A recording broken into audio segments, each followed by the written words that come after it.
चक्रम नानुवर्तयति हय अघायुरिन्द्रियारामो मोघम पार्थ सजीवति। हे पार्थ, जो पुरुष इस लोक में इस प्रकार परंपरा से प्रचलित सृष्टि चक्र के अनुकूल नहीं बरतता, अर्थात अपने निष्काम कर्तव्य धर्म का पालन नहीं करता, वह इंद्रियों के द्वारा भोगों में ही रमण करने वाला पापायु पुरुष व्यर्थ ही जीता है। फिर भगवान बाद में कहते हैं, यस्तु आत्मरतिरेव स्यात् आत्मतृप्तस्य मानव आत्मन्येव च संतुष्टो तस्य कार्य न विद्यते। परंतु जो मनुष्य आत्मा में ही रमण करने वाला है और आत्मा में ही तृप्त तथा आत्मा से ही संतुष्ट है, उसके लिए कोई कर्तव्य शेष नहीं है। नैव तस्य कृतेनार्थो न अकृतेनेहश्च कश्चन न चास्य सर्वभूतेषु कश्चिद् अर्थ व्यपाश्रय।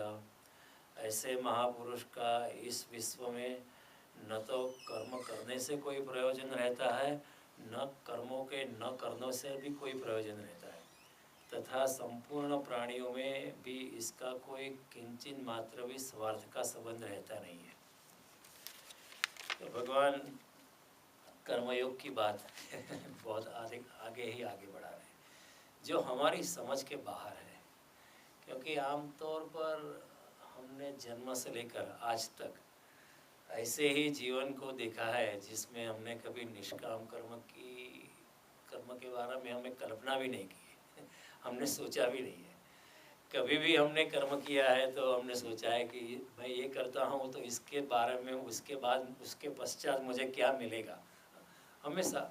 और इसमें हमारा भी कसूर नहीं। वैसे जन्म से लेकर माँ बाप ने, शिक्षकों ने, सो कॉल्ड आचार्यों ने, सभी लोगों ने हमें ऐसा ही सिखाया है कि देखो ऐसा करोगे तो ऐसा लाभ मिलेगा, ऐसा लाभ मिलेगा। लेकिन कृष्ण की जो बात, कर्मयोग की जो बात है ना, बड़ी अद्भुत बात है। कहना चाहिए कि ये कुछ अलौकिक बात है। अलौकिक यानी ये लोक की नहीं है, कोई और लोक की बात है। और कृष्ण ऐसी बातें करके हमें किसी यहाँ से उठाकर किसी और लोक में हमें खींच रहे हैं, हमें बुलावा दे रहे हैं और कहते हैं आजा आजा आजा, मैं तुम्हें सहायता करने के लिए तैयार हूँ। तो भगवान ने कर्मयोग की बात इसलिए की कि कई लोग ज्ञान योग से भगवान को पा नहीं सकते। उनकी साइकोलॉजिकल टाइप अलग है, उनकी मनोवैज्ञानिक प्रकृति अलग होती है। तो भगवान ने कहा कर्मयोग से भी आप मुझको पा सकते हो। और कर्मयोग के दो मुख्यत्व, प्रमुखता, उनके दो आधार है। भगवान कहते हैं कि आपको कर्म करने का ही अधिकार है, फल पे आपको कोई अधिकार नहीं है। इसी हिसाब से भगवान ने कहा कर्मण्येव अधिकारस्ते मा फलेषु कदाचन। फिर दूसरी बात भगवान कहते हैं कि आप कर्तापन की भावना छोड़ो। मैंने किया है, ये आपका अहंकार है, क्योंकि वास्तव में करने वाले आप नहीं हो। तो आप कर्तापन की भावना से भी मुक्त हो जाओ। तो दो बातें हैं मुख्यत्व, प्रमुखता, कि कर्म के फल पे मेरा अधिकार नहीं है, मेरा सिर्फ कर्मों पे अधिकार है, और करने वाला मैं नहीं हूँ। भगवान आगे कहते हैं, नैव किंचित करोमीति युक्तो मन्यते तत्ववित् गुणा गुणेषु वर्तन्ति इति मत्वा न सज्जते। करने वाला मैं नहीं हूँ, अपने अपने गुण के हिसाब से सब कर्तव्य कर्म होते रहे हैं, ऐसा मानकर जो युक्त इंसान है, जो योगी इंसान है, जो संत व्यक्ति है, जो मुनि जैसा इंसान है, वो मानता है कि गुणा गुणेषु वर्तन्ते इति मत्वा न सज्जते। ऐसा मानकर कर्तापन के अहंकार में वो प्रवेश नहीं करता है। और उसी बात को भगवान आगे कहते हैं, प्रकृतेर क्रियमाणानि गुणे कर्माणि सर्वश। अपनी अपनी प्रकृति के हिसाब से सब कर्म होते रहते हैं। अहंकार विमूढ़ात्मा कर्ता अहम इति मन्यते। जो उसके दिमाग में अहंकार छा गया है, ऐसा विमूढ़ इंसान, अपने ज्ञान से चलित हुआ इंसान, ऐसा किम कर्तव्य विमूढ़ जो हो गया, कर्ता अहम इति, मैं करने वाला हूँ, ऐसा मानता है। तो भगवान कहते हैं कि कर्म पे ही अधिकार है, कर्म के फल पे आपको अधिकार नहीं। मैंने आपको बार बार मैं दोहराता हूँ, अगर मैं न पैदा होता तो मैं कह नहीं सकता कि मैं क्यों पैदा नहीं हुआ। अगर मैं पैदा हो भी गया हूँ तो भी मैं किसी से नहीं पूछ सकता हूँ कि मैं क्यों पैदा हो गया। ये शरीर मेरा नहीं है, इंद्रिया मेरा नहीं है, मन मेरा नहीं है, बुद्धि मेरी नहीं है, वो भी पंच महाभूतों के हिस्से है। तो इस शरीर से अगर मैं कर्म करता हूँ और शरीर मेरा नहीं है तो जो फल निपजता है तो वो मेरा कैसे हो जाता है, नहीं हो सकता। और ये शरीर भी पंच महाभूतों का हिस्सा है, और ये शरीर भी जब कर्म करता है तो पंच महाभूतों का साधनों का इस्तेमाल करके ही कर्म करता है। पृथ्वी, जल, अग्नि, वायु, अवकाश, इन पंच महाभूतों का उपयोग करके ही मैं कर्म करता हूँ। तो ये पंचमहाभूत जो है मेरे पहले भी थे, अभी भी है, बाद में भी रहेंगे। मैं चला जाऊंगा तो भी पंचमहाभूत है। तो मैं किस आधार से कह सकता हूँ। और जब तक शरीर में प्राण तत्व है, जब तक शरीर में आत्मा है, तभी ही कर्म होते हैं। जब शरीर से प्राण चले जाते हैं, शरीर से जब आत्मा चली जाती है, शरीर से जब चेतना चली जाती है, तो शरीर मुर्दा हो जाता है।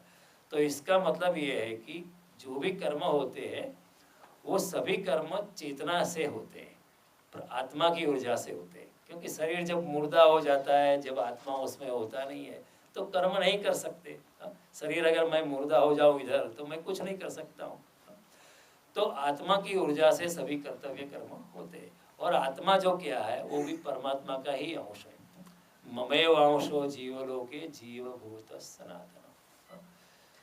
तो इस जगत में जो भी भूत मात्रा है, जो भी चेतना है, वो भी परमात्मा का ही, परमात्मा की शक्ति का, परमात्मा की महा ऊर्जा का ही प्रतिफलन है।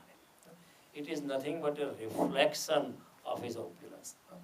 तो भगवान कहते हैं कि अगर आत्मा की चेतना से होते हैं, वो आत्मा की चेतना भी मेरी ही चेतना है, तो फिर आपने किया, आप किस तरह से कह सकते हो। तो और जीवन की मूलभूत प्रक्रिया जो है, मूलभूत जो बातें हैं, सांस लेना मेरे हाथ में नहीं है, सांस न लेना भी मेरे हाथ में नहीं है। मैं ऐसा नहीं कह सकता हूँ कि ठीक है मैं आज सांस नहीं लूँगा, कल से लूँगा, एक दिन तक नहीं लेता हूँ, ये मैं नहीं कह सकता। मैं ये नहीं कह सकता हूँ कि अंदर जो मेरा शरीर का रुधिराभिसरण चल रहा है, जो खून बह रहा है, नहीं आज नहीं बहना है, कल देखेंगे, कल फुर्सत होंगी तो देखेंगे, ये भी मैं नहीं कह सकता हूँ। मैं ये भी तय नहीं कर सकता हूँ कि आज सपनों में मुझे क्या देखना है रात को। स्वप्न क्या आएगा वो भी मेरे हाथ में नहीं है। मैं आप मेरे स्वप्नों में मैं आपको इनवाइट भी नहीं कर सकता हूँ कि आज मैं ये सपना देखने वाला हूँ, आप देखने के लिए आना। तो जीवन की जो मूलभूत प्रक्रिया है, इनवॉलंटरी मेडिकल एक्शंस जो है, मेरे हाथ में नहीं है। तो मैं किस तरह से कह सकता हूँ कि मैं कंट्रोल करने वाला हूँ और सभी कर्म से जो फल निपजते हैं वो मेरे हैं, मेरे से उपस्थित हुए, ये भी मैं नहीं कह सकता हूँ। और जीवन की दो मूलभूत बातें, प्रेम और काम वासना, ये हमारे सबके जीवन, भूत मात्र के जीवन का ये आधार है, प्रेम और काम वासना। और दोनों भी मेरे हाथ में नहीं है, न प्रेम मेरे हाथ में, न काम वासना मेरे हाथ। तो मैं इतना बेवश हूँ। अगर इतनी बेवशी है तो फिर मैं किस आधार से कह सकता हूँ कि कर्म मैंने किए और कर्म से जो फल निपजते हैं वो मेरे हैं, उस पर मेरा अधिकार है, मैं नहीं कह सकता हूँ। इसी आधार पर भगवान ने कहा कर्मण्येव अधिकारस्ते मा फलेषु कदाचन। फिर भगवान कहते नैव किंचित करोमीति युक्तो मन्यते तत्त्ववित् गुणा गुणेषु वर्तन्ति इति मत्वा न सज्जते। करने वाला मैं नहीं हूँ, कर्तापन को बीच में मत लाओ, क्योंकि कर्तापन जो है अहंकार से पैदा होता है। जब कोई भी कर्म करता हूँ तो मेरा कर्तापन, मेरा अहंकार बाहर आकर कर्मों पे सवारी करके कहता है कि मैंने किया है, मैंने किया है, मैंने किया है। भगवान कहते हैं ये तो अहंकार से निकलता है और अहंकार ही अज्ञान है। इसी आधार पर नरसिंह मेहता ने कहा हूँ करो, हूँ करो, ये ज अज्ञानता। अज्ञानता क्या है? करने वाला मैं हूँ, मैं हूँ, मैं हूँ, वही अज्ञानता है, क्योंकि वो अहंकार पे आधारित है और अहंकार अज्ञान का आधार है। जब तक अहंकार है तब तक ज्ञान में प्रवेश हो नहीं सकता। जब तक मेरा मैं मौजूद है तब तक मैं परमात्मा के सागर में अपनी नौका नहीं रख सकता। जब तक मैं विगलित न हो जाऊं, जब तक मैं खो न जाऊं, तब तक परमात्मा को पा नहीं सकता। परमात्मा मेरे में प्रवेश करना चाहे तो भी नहीं कर सकता, क्योंकि मैं आई विल बी द बैरियर। मेरा अहंकार का पत्थर परमात्मा के झरने को रोक लेगा, नहीं नहीं अभी नहीं आना, मैं हूँ मैं हूँ मैं हूँ। तो we are always keeping God in the passenger seat, we are not letting him in the driver seat. नहीं नहीं आप बैठो पायलट सीट पे, ड्राइविंग तो मैं ही करूँगा। And that is the reason why we are not able to align with him. जब तक शरणागति नहीं है तब तक परमात्मा चाहे तो भी प्रवेश नहीं कर पाता है। इसलिए भगवान ने कहा मन मना भव मत भक्तो भव, सर्वधर्मान परित्यज्य मामेकम शरणम व्रज। तो अगर मेरे शरण में आ जाएगा तो भी मैं तेरे साथ एकात्मकता पा सकता हूँ, और मैं जबरदस्ती नहीं करना चाहता। परमात्मा he doesn't want to enforce himself upon us because he wants to maintain our freedom. आप मुक्त हो, आपको जो करना है वो करो, मैं आपकी स्वतंत्रता को रोकने वाला नहीं हूँ। अगर आप मेरे साथ जुड़ना चाहते हैं तो मैं आपके साथ जुड़ने के लिए तैयार हूँ। फिर भगवान कहते हैं इस भावना से अगर आप निष्काम कर्म में प्रवेश करोगे तो भगवान कहते हैं फिक्र मत करना, पूरी प्रकृति तेरे साथ है। प्रकृति मात्र, physical nature will be working with you. न केवल प्रकृति लेकिन दिव्य शक्तियाँ जो चारों ओर ब्रह्मांड में व्याप्त है वो भी तेरे साथ होने के लिए आतुर है, और होने के बाद खुद प्रसन्नता को भी प्राप्त करेगी। तो भगवान कहते हैं फिक्र मत करो, आप अकेले नहीं हो। अगर आप निष्काम कर्मों में कदम रखोगे तो सारी प्रकृति आपके साथ है, और दिव्य शक्तियाँ भी आपको सहायता करने के लिए तैयार है। क्योंकि निष्काम कर्मों में जब हम प्रवेश करेंगे हमको लगेगा ना मेरा क्या होगा मेरा क्या होगा, मेरे संसार का क्या होगा, मेरी बीवी का क्या होगा, बच्चों का क्या होगा, मेरी भी कुछ जिम्मेवारी। भगवान कहते हैं फिक्र मत कर, करके तो देख, मैं तेरे साथ साथ होने के लिए तैयार हूँ। और भगवान बाद में कहते हैं तस्मात् सर्वगतम ब्रह्म नित्यम यज्ञे प्रतिष्ठितम। अगर आप निष्काम कर्म में प्रवेश करोगे, जो चारों ओर ब्रह्म व्याप्त है, सर्वगतम ब्रह्म, वो भी आपके निष्काम कर्म के यज्ञ में हमेशा प्रतिष्ठित है। नित्यम यज्ञ प्रतिष्ठित, यानी जब भी आप निष्काम कर्म करते हो तो परमात्मा वहाँ मौजूद है। और निष्काम कर्म की तरंगे इतनी फैलती है, और प्रकृति, परमात्मा और दिव्य शक्तियाँ जो है इतनी अंधी नहीं है। It is not so blind. ऐसा नहीं, अगर एक संगीत की तरंग पैदा होती है, कोई अगर इंसान या अच्छा गाता है तो आप झूम उठते हो, वो आपको कुछ पैसा देता नहीं, लेकिन उसके गाने से आप प्रभावित हो जाते हो।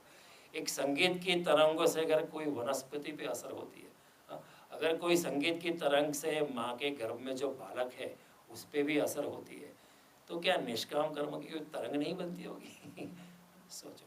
तो निष्काम कर्म की भी बड़ी तरंगे पैदा होती है, और वो तरंगे दिव्य शक्तियों को भी प्रभावित करती है, परमात्मा को भी प्रभावित करती है, और प्रकृति को भी प्रभावित करती है। तो भगवान कहते हैं अगर आप निष्काम कर्मों में प्रवेश करोगे तो मुझे आपके साथ आना ही पड़ेगा मुझे आपके साथ होना ही पड़ेगा। तो ये बड़ी एसोटेरिक भगवान ने बात की है कि मैं भी तेरे साथ हूँ, प्रकृति भी तेरे साथ है, दिव्य शक्तियाँ भी तेरे साथ है। और भगवान कहते हैं कि जब मैंने प्रकृति का निर्माण किया, मैंने जब सृष्टि की रचना की, मैंने भी निष्काम भावना से की है। और अगर तू भी ऐसा ही करने लगेगा अगर तू भी on a miniaturize scale, on a smaller scale, तू भी अगर निष्काम कर्मों में प्रवृत्त हो जाएगा तो तू भी मेरे जैसा ही हो जाएगा। क्योंकि मैंने भी ऐसा किया था, मैं भी ऐसा कर रहा हूँ। अगर तू भी ऐसा ही करेगा तो तू भी मेरे जैसा हो जाएगा, और अगर तू मेरे जैसा हो जाएगा तो तेरी मेरी अच्छी जोड़ी बनेगी हमारी और तुम्हारी बहुत अच्छी वेवलेंथ, सेम वेवलेंथ। हम ऐसा ही कहते हैं ना, हम कभी इंट्रोडक्शन कहते हैं का या oh I am this, oh my son is doctor, and then I say oh my daughter is also doctor. अच्छा give me your daughter's phone number, let them will connect my son and your daughter, he is also doctor, she is also doctor. क्यों? क्योंकि वो लोग wavelength बन पाएंगे because they are alike. तो परमात्मा कहते हैं अगर आप मेरे जैसे हो तो भी I will be also align with you, you will be align with you. भगवान कहते हैं वैसे मुझे कोई डिस्क्रिमिनेशन नहीं है, he is there for everybody. आप उनको चाहो या धिक्कार करो, परमात्मा आपके साथ ही है। लेकिन अगर आप धिक्कार करते हैं तो परमात्मा कहेंगे I don't want to disturb your freedom, you can be on your own, but if you love me then you are forcing me to be with you. If you hate God, then you are not forcing him to hate you, because he is never going to hate you. But if you love him, the equation changes in your favor. Then you are forcing him to love. So इसी अवस्था में भक्त कभी भगवान को मजबूर कर देते हैं। इसी अवस्था में भक्त भी भगवान को मजबूर कर देते हैं। तो we can intelligently decide what is good for us. We can force him to be with us by loving him, you know. तो अगर हम भगवान के साथ जुड़ जाते तो भगवान को हमारे साथ जुड़ना ही पड़ा। फिर भगवान भक्ताधीन हो जाते हैं, कर्मयोगी के अधीन हो जाते हैं, क्योंकि कर्मयोगी एक तरह का अगली कक्षा का भक्त ही है। तो भगवान भक्ताधीन हो जाते हैं, हाजिर भी है, हजूर भी है।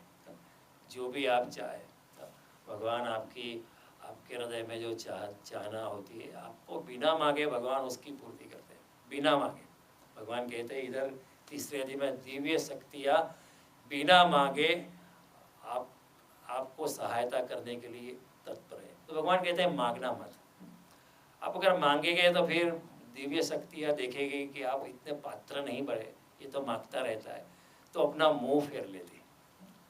अगर आप मांगते रहो तो दिव्य शक्तियाँ फिर मुंह फेर लेती है।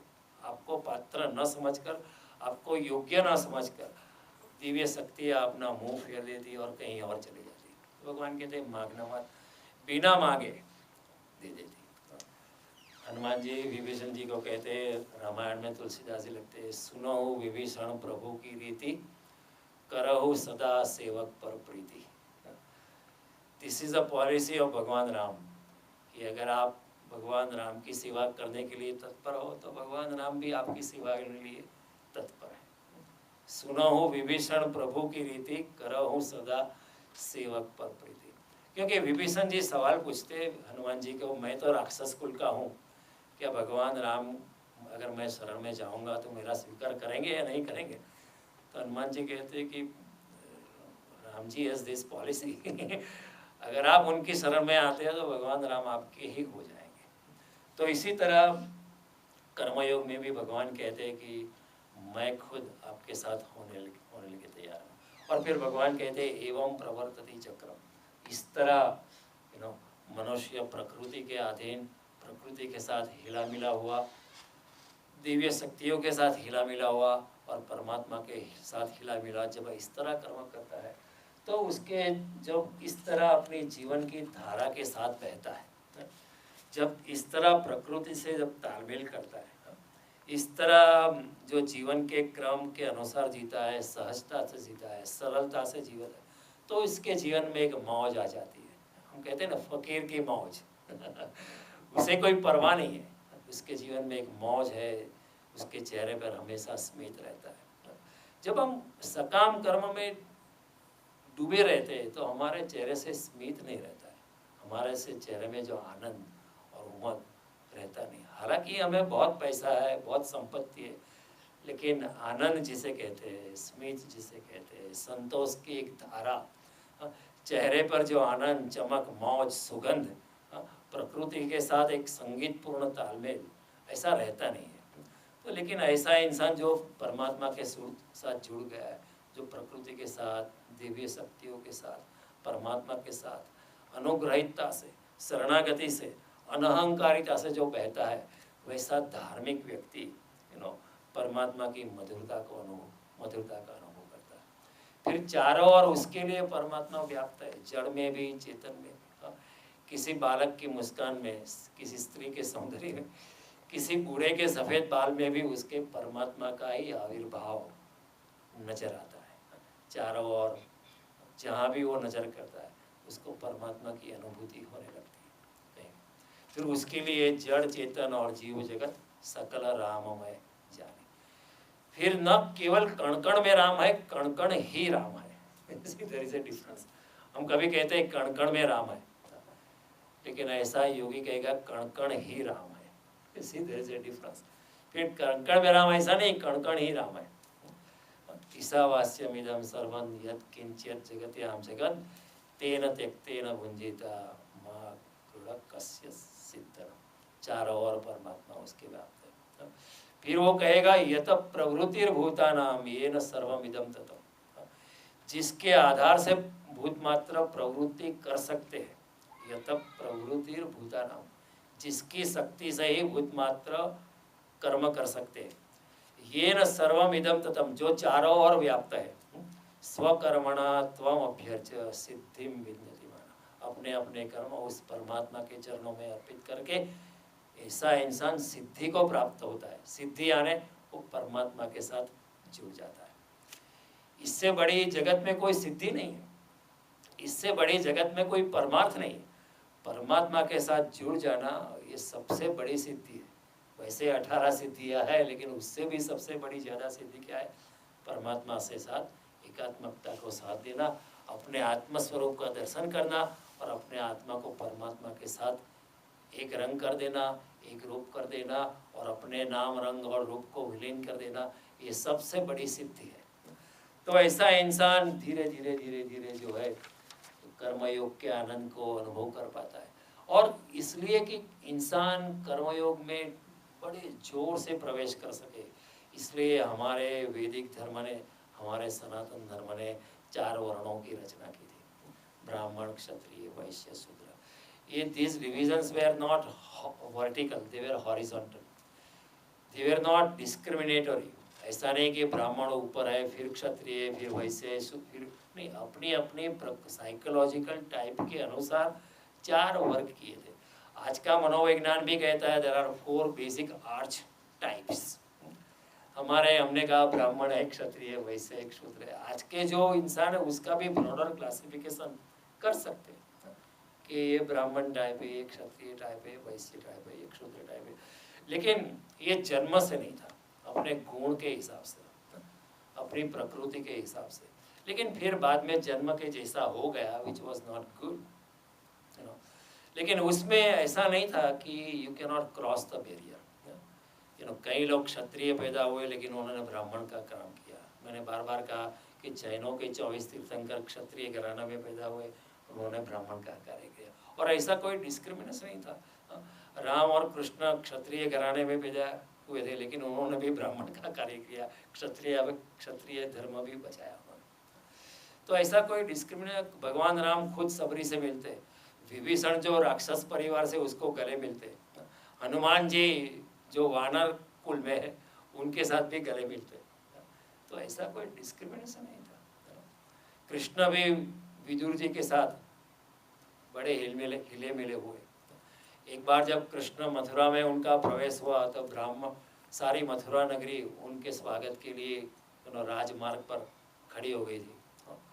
और जब उनका रथ प्रवेश किया, कृष्ण ने सबका अभिवादन किया। और जब ब्राह्मणों का समूह आया तो ब्राह्मण लोग जोर से वेद मंत्र पढ़ने लगे, लेकिन कृष्ण ने उनको ज़्यादा दृष्टि नहीं दी, क्योंकि वो सोचने लगे कि ये तो वेद मंत्र कंठस्थ कर दिए, उनके ये हृदय का आविर्भाव नहीं है, ये कंठस्थ कर दिए मंत्र। ठीक है, कोई भी बोल सकता है, बुरी बात नहीं है, लेकिन इतनी भक्ति नहीं है उनके हृदय में, उनके हृदय में इतनी निर्मलता नहीं है। उनको थोड़ा ब्राह्मण होने का भी थोड़ा सा अहंकार हो गया। तो कृष्ण ने इतनी दृष्टि नहीं की। लेकिन जब विदुर जी और विदुर पत्नी सामने आए तो कृष्ण खुद रथ से नीचे उतरे और विदुर जी को आलिंगन दिया। तो ऐसा कोई डिस्क्रिमिनेशन नहीं था, people were free to cross the barrier. लेकिन और उसमें क्या होता था कि अपने अपने प्रकृति के अनुसार अगर आप रहोगे, भगवान कहते स्वधर्म निधने श्रेय परधर्मो भयावह। अपने अपने धर्म में अपने अपने प्रकृति के अनुसार आप कर्म करोगे तो आप आनंद को उपलब्ध होगे। If you are a painter by psychological type, भगवान कहते हैं remain a painter, don't try to be an engineer. Engineer you can be, but if you are a painter, if you like painting, then be a painter. If you like to write poetry, then be a poet, enjoy it. शायद आपको पैसा कम मिलेगा, लेकिन आपको हृदय को आनंद ज़्यादा मिलेगा, और जितना आपको आनंद मिलता है उतना आप परमात्मा के साथ जल्दी से अलाइन हो सकते हो। अगर आप दुखी है तो परमात्मा के साथ आप जल्दी से अलाइन नहीं हो सकते। तो ये वर्ण व्यवस्था का आधार था। फिर उसी के आधार पे क्विकली टू समराइज, हमारे सनातन धर्म ने 4 आश्रम किए थे, ब्रह्मचर्य आश्रम, गृहस्थ आश्रम वानप्रस्थाश्रम और संन्यासाश्रम। हमने पिछले मंगलवार को इसके बारे में काफ़ी गहन चर्चा की थी। Just to quickly summarize again, ब्रह्मचर्य आश्रम में इंसान की ऊर्जा, उत्साह, तमन्ना, इंद्रियों के विकास, मन का विकास, बुद्धि का विकास का समय था और उसे संयम के वर्ष थे। वो कहते हैं जितनी भी ऊर्जा है आप उसको संग्रहित करो, उसका संचय करो और फिर बाद में इतनी घनीभूत ऊर्जा से, इतनी शक्तियों का संचय जब आपने किया, उसी जोर से, बड़ी वरिष्ठता से आप फिर गृहस्थ आश्रम में प्रवेश करो, ताकि आप भोग में, संसार के भोग में आप पूर्ण ताकत से, पूर्ण शक्ति से आप प्रवेश कर पाओगे। और जितने जोर से, जितनी ऊर्जा से आपने संसार के भोग को देखा है, तो आप संसार के भोग को पूरी तरह देख पाओगे, भोग के रसायन को समझ जाओगे और जितने समझ जाओगे उतने जल्दी से आप मुक्त हो जाओगे। जिसको भी आप ठीक तरह से देख लेते हो, ठीक तरह से जिसका अनुभव कर लेते हो, उससे आप मुक्त हो जाते हो। अभी आप इतनी चॉकलेट खाने का इतना आपको इंतजार ही नहीं है। जब बच्चे थे तो शायद एक छोटी सी चॉकलेट के लिए लड़ते थे। मैंने लास्ट टाइम कहा था आप गांव में जाओ, इंडिया के गांव में जाओ और उसके वहाँ बच्चे को कहो चलो मैं आपको गाड़ी में बिठा के ले जाता हूँ, सब बच्चे तैयार हो जाएंगे और घर आके अपनी माँ को कहेंगे हमारे अंकल तो हमें मोटर में बिठा के यहाँ ले जाएंगे और फिर आपको कहेंगे कल चलेंगे, हाँ कल चलेंगे। अब यहाँ के बच्चे को कहोगे चलो मैं आपको राइड देता हूँ 285 नॉर्थ जाके आते, बच्चे कहेंगे नहीं मुझे नहीं आना, आप बैठो। क्योंकि जिसको आप अनुभव कर लेते हो उससे आप मुक्त हो जाते हो। तो उसी तरह संसार में जो भी भोग है उसको ठीक तरह से आप अगर अनुभव कर देते हो तो फिर आप जागृति से अनुभव करते हो तो उसी भोग से मुक्त हो सकते हो। तो जितनी जोर से आप काम वासना में प्रवेश कर देते हो, जितनी ऊर्जा से आप संसार के अन्य भोगों को भोगते हो, तो आप काम वासना को, अन्य भोग को समझ लेते हो। और फिर अगर आपने पहले ब्रह्मचर्य आश्रम में कदम रखा है तो आपके पास एक तुलना है। आप सोचेंगे कि जब ब्रह्मचर्य आश्रम में मैंने ध्यान का अनुभव किया था, मौन का अनुभव किया था, भजन का अनुभव किया था, कीर्तन का अनुभव किया था और गुरु के साथ बैठ के मैंने अध्यात्म में कुछ यात्रा की थी और गुरु के साथ, गुरु के मार्गदर्शन में मैंने अपने आंतरिक चक्रों को जागृत करने का जब प्रयास किया था और परमात्मा की थोड़ी सी झलक जब मैंने पाई थी, उसकी कंपैरिजन में, उसकी कंपैरेटिव तुलना में ये संसार का आनंद तो बड़ा फीका लगता है, ये बड़ा निकृष्ट लगता है। तो जब गृहस्थ आश्रम में इंसान प्रवेश करेगा तो गृहस्थ आश्रम में बैठे बैठे सोचेगा ये तो बड़ा फीका आनंद है। एक बार आपने केसर कैरी का आनंद चख लिया है, फिर आप ये अल्फांसो या कैंट या वो मैंगो में आपको इतना आनंद नहीं आता है। तो ऐसा गृहस्थ पहले ब्रह्मचर्य आश्रम में जिसने अध्यात्म का आनंद का अनुभव किया है, मौन का अनुभव किया है, ध्यान का अनुभव किया है, अपने चक्रों की, आंतरिक चक्रों की, मणिपुर चक्र या अग्ना चक्र या सहस्रार चक्र या हृदय चक्र, ऐसे चक्रों की जागृति का जिसने अनुभव किया है, गुरु की सेवा का अनुभव किया है, गुरु के आंखों से जो दिव्यता जो बह रही थी, पवित्रता जो बह रही थी, गुरु में से जो ब्रह्म निखर रहा था, उसका जिसने अनुभव किया है, फिर गृहस्थ आश्रम में जाके वो कंपेयर करेगा कि ये जातीय वासना का आनंद बड़े बढ़िया है, मान, कीर्ति, यश, धन, इसका आनंद ज़्यादा है या उसका आनंद ज़्यादा है। लेकिन संसार में अगर प्रवेश करेगा तो फिर उसमें ईर्ष्या, जलन, स्पर्धा, मान, अपमान, इस सब संसार से कीचड़ में रहकर इंसान खुद ही खुद समझ जाएगा कि नहीं, आनंद तो वो ज़्यादा अच्छा था। लेकिन हमारे पास कोई तुलना नहीं है, क्योंकि हमने डायरेक्टली एंटर्ड गृहस्थ आश्रम, इसलिए हमको पता नहीं है कि वो ब्रह्मचर्य आश्रम में जो गुरु के सानिध्य में, गुरु के मार्गदर्शन में जो आनंद मिलता था वो आनंद नहीं। तो ऐसा जब वर्णाश्रम व्यवस्था थी तो इंसान सोच सकता कि देखो वो आनंद ज़्यादा था। फिर गृहस्थ आश्रम में रह के वो सोचेगा ये जल्दी खत्म हो जाए तो अच्छा है ये जो गृहस्थ आश्रम, उसके प्राणों का पंछी बार बार पुकारेगा कि मुझे फिर से अध्यात्म में फिर से प्रवेश करना है, फिर से प्रवेश करना है, फिर से प्रवेश करना है। ये है, ठीक है गृहस्थ आश्रम, लेकिन फिर भी वो चला नहीं जाता है, अपने धर्म को निभाता है, अपने जो गृहस्थ आश्रम धर्म है उसको निभाता है। वो सोचता है कि मैं भी किसी के माँ बाप के आधार से इस जगत में आया था, मैं भी, और परमात्मा की भी यही इच्छा है कि वो मैं भी प्रजोत्पत्ति का काम करूं और फिर आगे निकल जाऊं। फिर हमारे सनातन धर्म ने ये कहने का साहस किया है कि जो इंसान केवल प्रजोत्पत्ति के लिए ही काम वास्तव में उतरता है, हालांकि उसका ब्रह्मचर्य खंडित हो गया है, हालांकि उसका ब्रह्मचर्य अभी जारी नहीं रहा है, फिर भी वो ब्रह्मचर्य में ही है, ऐसा कहने का साहस सिर्फ सनातन धर्म ने किया है कि जो इंसान केवल प्रजोत्पत्ति के लिए ही संभोग में उतरता है, वो इंसान फिर भी ब्रह्मचारी ही है, ऐसा कहने का साहस हमारे सनातन धर्म ने। It is a big contradiction, but फिर भी उन्होंने कहा जो सिर्फ प्रजोत्पत्ति के लिए काम वासना में उतरता है वो भी ब्रह्मचारी है, ऐसा कहने का साहस हमारा। और फिर ब्रह्मचर्य अवस्था में कठोर परिश्रम के दिन थे।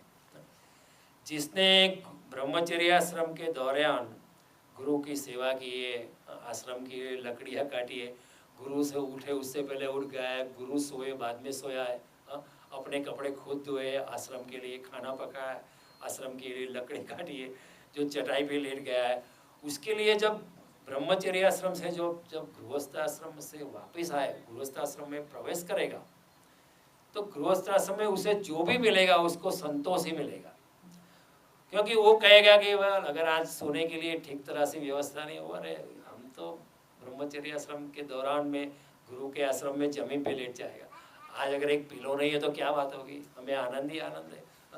अगर आज कुछ खाने में कुछ कम है, चावल नहीं है, दाल नहीं है, एक ही रोटी है, थोड़ी सी सब्जी है, वो कहेगा हमने तो सूखी रोटी खाई थी गुरु के आश्रम में, यहाँ तो रोटी भी है, सब्जी भी है, हमको आनंद है।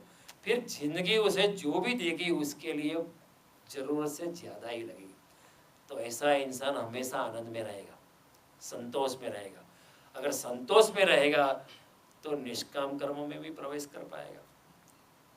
अगर कोई इंसान संतोषी नहीं है तो निष्काम कर्मों में कैसे जाएगा? केवल संतोषी न ही निष्काम कर्मों में प्रवेश कर सकता है। तो उसके लिए जिंदगी जो भी देगी उसको जरूरत से ज़्यादा ही लगेगी, वो परमात्मा का प्रसाद लगेगा। और उस एक कॉम्यून था, राजा का लड़का या भिखारी का लड़का या मर्चेंट का लड़का, सब लोग साथ में रहते थे गुरु के आश्रम में। और फिर वह जब ब्रह्मचर्य आश्रम से जब बाहर निकलते थे तो सामाजिक दरज्जे में कुछ फर्क हो सकता था, लेकिन समझ में कोई फर्क नहीं था। अगर राजा का लड़का और भिखारी का लड़का और किसी वणिक का लड़का भी साथ साथ पढ़े हैं, एक ही गुरु के आश्रम में रहे, साथ साथ सोए हैं, तो वो जब गृहस्थाश्रम में प्रवेश करेंगे उनके लिए कोई डिफरेंस नहीं होगा। They are all buddies, they are all alike. बस समाज के दर्जे में फर्क हो सकता है, लेकिन there will be no difference in treatment of people. You know दिमाग में एकता बनी रहेगी और फिर स्पर्धा कम हो जाएगी, तो एक अच्छे समाज का निर्माण होता था। तो इस तरह गृहस्थ आश्रम था, इस तरह ब्रह्मचर्य आश्रम। फिर जब वो इंसान 50 साल का होने लगता था तो वानप्रस्थ आश्रम की शुरुआत होती। वानप्रस्थ यानी जंगल की तरफ दृष्टि हो गई, अभी जाना नहीं है। अभी 50 साल का जब इंसान होता है तो इसके बच्चे जो थे वो ब्रह्मचर्य आश्रम से वापस लौट रहे, उसके खुद के बच्चे ब्रह्मचर्य आश्रम से वापस लौट रहे। तो उसी वक्त वो फिर भी वहाँ रहता है कि उसके ब्रह्मचर्य आश्रम के अनुभव की चाबी, गृहस्थ आश्रम के अनुभव की चाबी, सब चाबियाँ लेके वो अपने बच्चे जो ब्रह्मचर्य आश्रम से जो वापस लौटे हैं उसको सबको ये अपने अनुभव का निचोड़ देना है और उसको बताना है कि देखो वैसा तो संसार में कुछ भी नहीं है। संसार एक पानी पे खींची हुई लकीर है, बन भी नहीं पाती और मिट जाती है। ये और अपनी समत्व अवस्था में ऐसा वानप्रस्थ रहता है। न सुख न दुख, न हानि न लाभ, न जीवन न मृत्यु, न जस न अपयस, न शुभ न अशुभ, न मोक्ष न बंधन, सभी अवस्था में ऐसा वानप्रस्थ इंसान समानता से रहता है। और दूसरी एक बड़ी साहसिक बात हमारे सनातन धर्म ने कही है कि जब आपका बेटा विवाहित हो जाता है या आपकी बेटी विवाहित हो जाती है, तो जो स्थान में, जो घर में, जो काल में, जो प्रदेश में आपका बेटा या आपकी बेटी विवाहित होके काम वासना में प्रवेश करे, उसी स्थान पे अगर माँ और बाप भी काम वासना में प्रवेश करे तो ये बड़ी बचकानी बात है और ये बड़ी अनैतिक बात है। और बाप भी बचकाना रहा और माँ भी अभी अभी तक उच्छृंखल बनी रही है, उसमें भी विवेक की जागृति नहीं बची, तो ये बड़ी अनैतिक बात है। तो उन्होंने कहा कि जब बेटा विवाहित हो जाए, बेटी विवाहित हो जाए, तो माँ और बाप भी संसार से मुक्त हो जाए और अपनी स्थित प्रज्ञता में, अपनी समत्व में, अपने साक्षी भाव में प्रवेश करने लगे। फिर इस तरह 50-25 साल और गुजारेंगे, फिर उसका संन्यास आश्रम आएगा, वो 75 साल का हो लगेगा, फिर वो सबको नमस्ते, वो देखेगा अभी जीवन की संध्या आ चुकी, जीवन का सूरज ढलने लगा और जीवन की सरिता सूखने लगी, वो सबको नमस्कार करके संन्यास आश्रम में चला जाएगा। और अभी फिर एक निष्काम कर्म और करता है, उस समाज से जो बच्चे आते हैं उसके लिए गुरु का काम करेगा।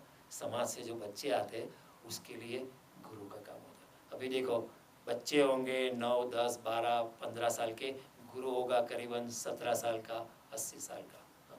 गुरु के पास ब्रह्मचर्य आश्रम का अनुभव है, गृहस्थ आश्रम का अनुभव है, वानप्रस्थ का अनुभव है, और बच्चे नए नए हैं, अपने सारे अनुभव का निचोड़ वो ऐसे बच्चे को देता है। और जब ऐसे बच्चे ऐसे गुरु के पास शिक्षण देते हैं, गुरु के पास शिक्षा पाते हैं, तो समाज का निर्माण इतना आदर्श, इतना दिव्यता से भर जाता है कि ऐसा समाज निष्काम कर्मों में आसानी से प्रवेश कर सकता है। फिर बच्चे और गुरु के बीच में काफ़ी उम्र का फर्क है, और बच्चे भी देख पाता है कि मेरा गुरु वो तो समत्व भाव में आ गया, चीज़ों पे उसका कोई मोह नहीं रहा, सभी घटनाओं से वो मुक्त रहता है। तो फिर बच्चों के दिल में ऐसी भावना का प्रवेश होगा कि मेरा गुरु तो ब्रह्म जैसा है, गुरुर ब्रह्मा गुरुर विष्णु, ऐसी भावना अपने आप प्रविष्ट होती है।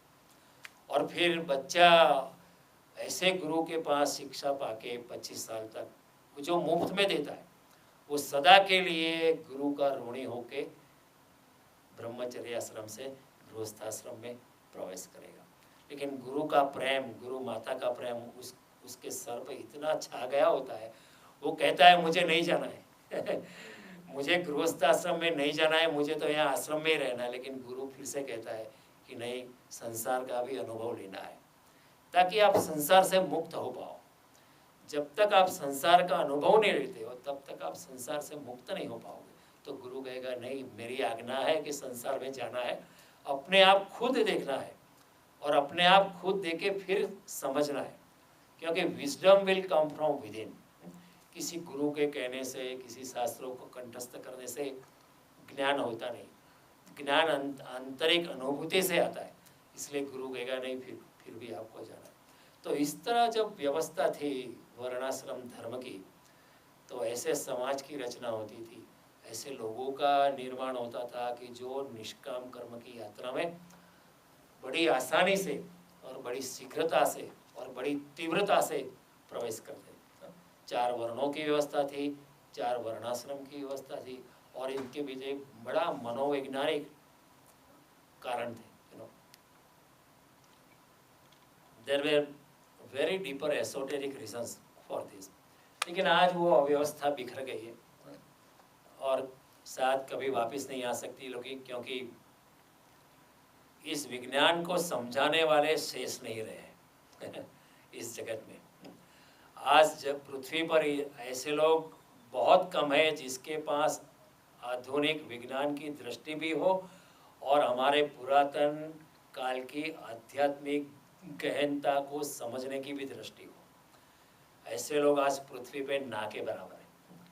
There are many people who are very advanced in today's thinking, लेकिन उनके पास पुरानी आध्यात्मिक दृष्टि की गहनता नहीं है वो बड़े छिछरे, ऊपर से बहुत कुछ जानते, बहुत कुछ इंस्ट्रक्शंस है, बहुत कुछ इंफॉर्मेशन है।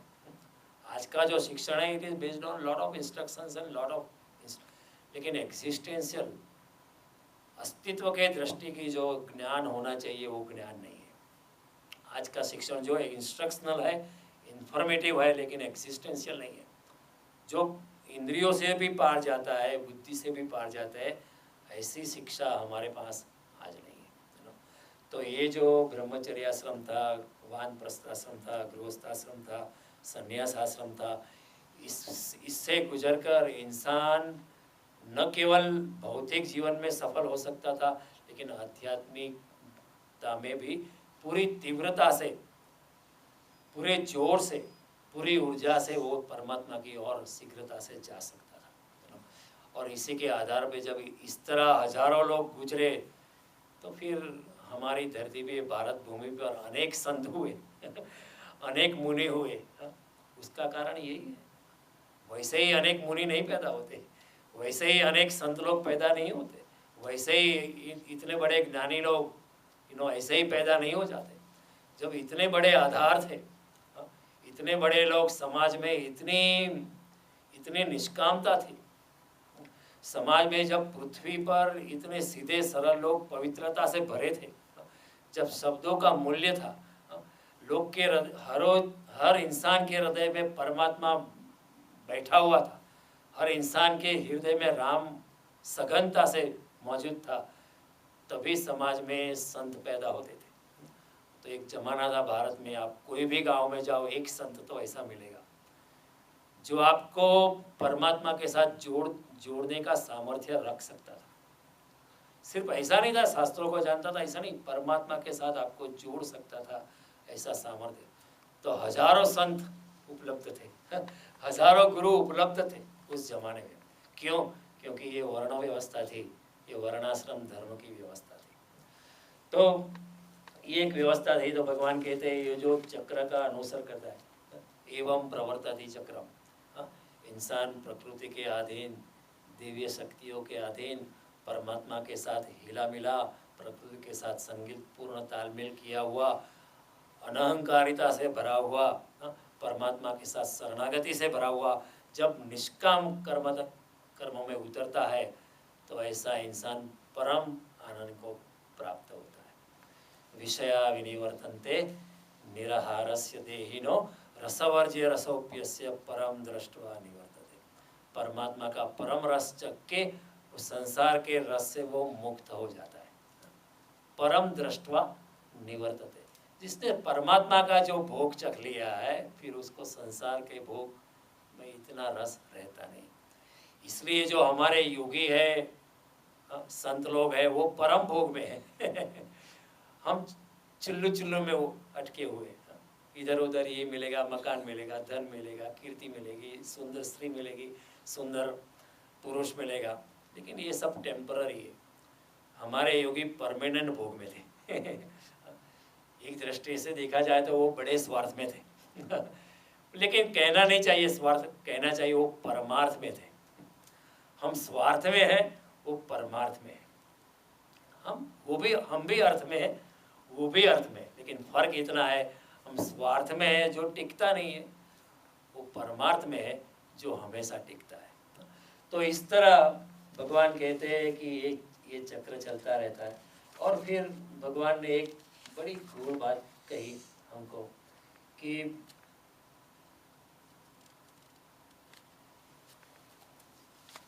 कुछ आगे चला गया।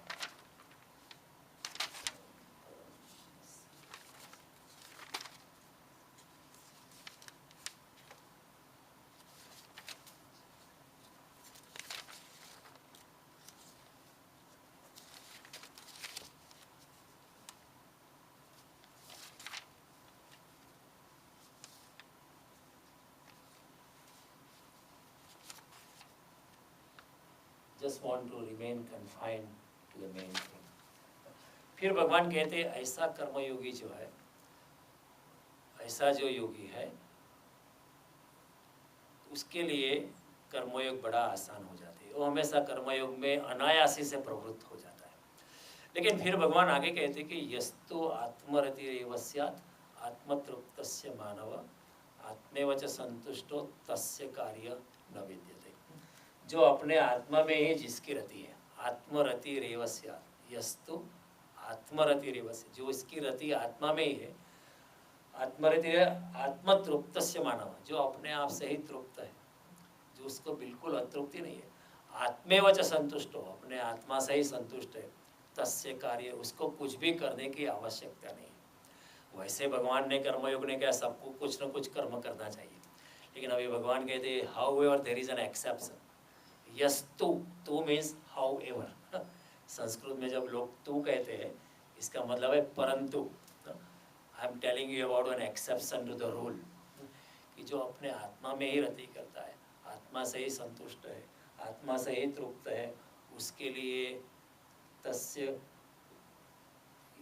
नैव तस्य यस्तु आत्मरतिरिव स्यात् आत्मतृप्तस्य मानव आत्मा च संतुष्टो तस्य कार्य न विद्यते। उसके लिए कुछ भी करने की जरूरत नहीं है। नैव तस्य कृतेनार्थ, उसको कुछ करने का भी कुछ मतलब नहीं है।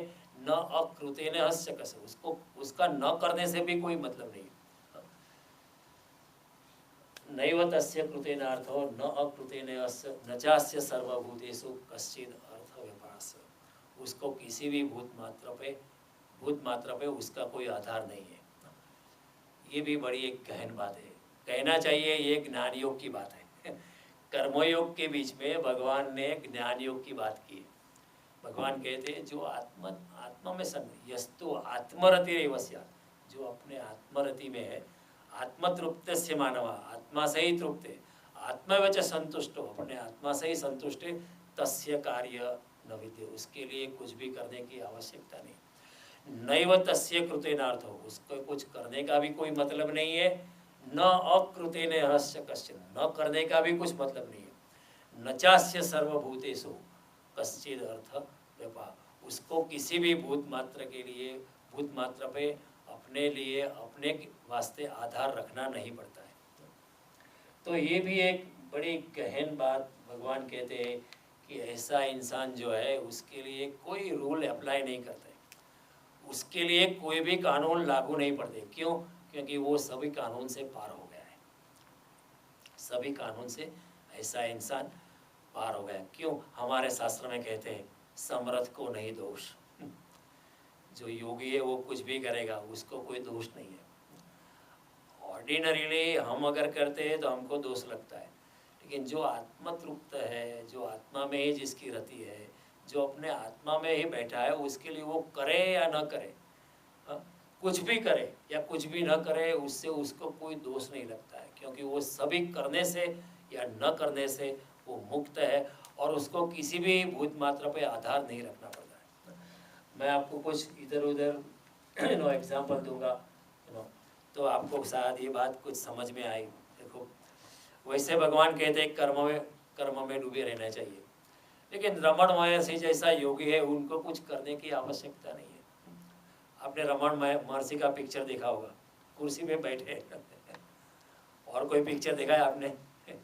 कुर्सी में बैठे, बस कोई आता है तो आशीर्वाद देते हैं। उनके लिए कुछ भी करने की आवश्यकता नहीं है। वैसे कर्मयोग के हिसाब से कुछ ना कुछ करना चाहिए, अपना खुद का भरण पोषण के लिए भी आपको कुछ करना चाहिए। लेकिन भगवान कहते हैं अगर आप आत्मतृप्त हो गए हो, अगर आपकी रति आत्मा में है, अगर आप आत्मा में ही डूबे हैं, तो आपको ये सब कानून लागू नहीं पड़ते, आप सब कानून से मुक्त हो जाते हो। क्यों ऐसा है? क्योंकि जो इंसान आत्मा में है उसको कर्म के फल पे आसक्ति ही नहीं है। जो इंसान अपने आत्मा में ही बैठा है उसको संसार में कोई भी आसक्ति नहीं है, तो फिर वो निष्काम कर्म में ही है। अगर आसक्ति ही नहीं है, अगर कोई अटैचमेंट ही नहीं है, न लाभ न हानि, न जीवन न मरण, न मान न अपमान, न शुभ न अशुभ, न मोक्ष न बंधन, किसी से भी अगर उलझाव नहीं है, तो फिर वो मुक्त है। वो कुछ करे या न करे उसको कोई फर्क नहीं पड़ता है। तो रमण महर्षि बैठे रह सकते हैं। अगर आप कृष्ण को ही देखें, आप कृष्ण का कैरेक्टर जो है, कितना कितना कृष्ण माखन चोरी करते हैं। चोरी करना तो पाप है लेकिन कृष्ण के लिए कोई फर्क पड़ता नहीं है, क्योंकि कृष्ण को न कुछ लेना है, कुछ लेना न देना, मगन रहना। चोरी करने से उनको कोई ऐसा चोरी ही करना है ऐसा नहीं है, बस ये तो एक लीला है। अनासक्त भाव से चोरी करते हैं, ये भी एक लीला है, ये भी एक नटखट लीला है। और कंस को सबक सिखाना था, क्योंकि जो भी मक्खन पैदा होता था, जो भी नवनीत गांव में पैदा होता था, वो सभी कंस के घर जाना था। कृष्ण ने कहा ये तो ठीक नहीं है, पहला अधिकार किसका है दूध पे? वो बछेरे का पहला अधिकार है, फिर छोटे बच्चों का अधिकार है, फिर जो डेयरी फार्मर है उसके घर का अधिकार, फिर बाद में अगर बचे तो फिर राजा का अधिकार है। लेकिन राजा ही सब कुछ ले ले, ये तो ठीक नहीं है। तो कृष्ण ने एक क्रांति की थी, हम माखन की चोरी करेंगे। गोपिया अगर जाती है मक्खन लेके कृष्ण के मथुरा में जाके सब मक्खन देके, तो वो मटकी फोड़ देते थे। तो ये भी एक लीला थी। आम तौर पर अगर आप चोरी करते हैं तो आपको तो पाप कर्म का बंधन लगेगा, लेकिन कृष्ण को कोई बंधन नैव तस्य कृतेनार्थो न अकृतेने हस्य कसन। ऐसे योगी का कुछ करने से कोई मतलब नहीं है, न करने से कोई मतलब नहीं। न चास्य सर्वभूतेषु कश्चित् अर्थ व्यपाश्रय, उसको उसके कोई आधार नहीं है, क्योंकि वो आत्मा में स्थित है। अगर कृष्ण ने क्या किया, अपने कंस मामा को मारा, अगर मैं अपने मामा को मार दूं आप लोग क्या काम किया, ये तो बड़ा निकृष्ट काम किया, ये तो हीन कृत्य किया, अपने ही मामा को मार दिया, कैसे इंसान हो। कृष्ण को कोई फर्क नहीं पड़ता है, अपने मामा को भी मार सकते हैं, फिर भी उनको कोई पाप नहीं। क्यों? क्योंकि कृष्ण को मारने से कोई फायदा नहीं है, न मारने से कोई फायदा है। मारने से कोई लाभ नहीं है, न मारने से गैर लाभ है। मारने से कोई कीर्ति नहीं है, न मारने से कोई अपकीर्ति है। कृष्ण सभी घटनाओं से अपनी तुरीय अवस्था में बैठे, तो अपने मामा को मारे फिर भी उनको कोई पाप नहीं है। जरासंध की सभी 16,000 पत्नियों को साथ शादी कर दी, स्त्रियों ने कहा हमारे साथ शादी कौन करेगा, आप करो। कृष्ण कहते कर लेते। अगर आज का कोई होगा, नहीं मेरे इज्जत का क्या होगा आज का कोई ब्रह्मचारी होगा, उसको कोई 16,000 स्त्री कहे हमारे से शादी कर लो, वो कहे नहीं भाई मैं शादी करना चाहता हूँ वैसे, लेकिन मेरी इज्जत का क्या होगा, अखबारों में कल आ जाएगा, मेरे शिष्य भाग जाएंगे। कृष्ण कहेंगे नहीं कोई बात नहीं, कर देते, इसमें क्या बड़ी बात है।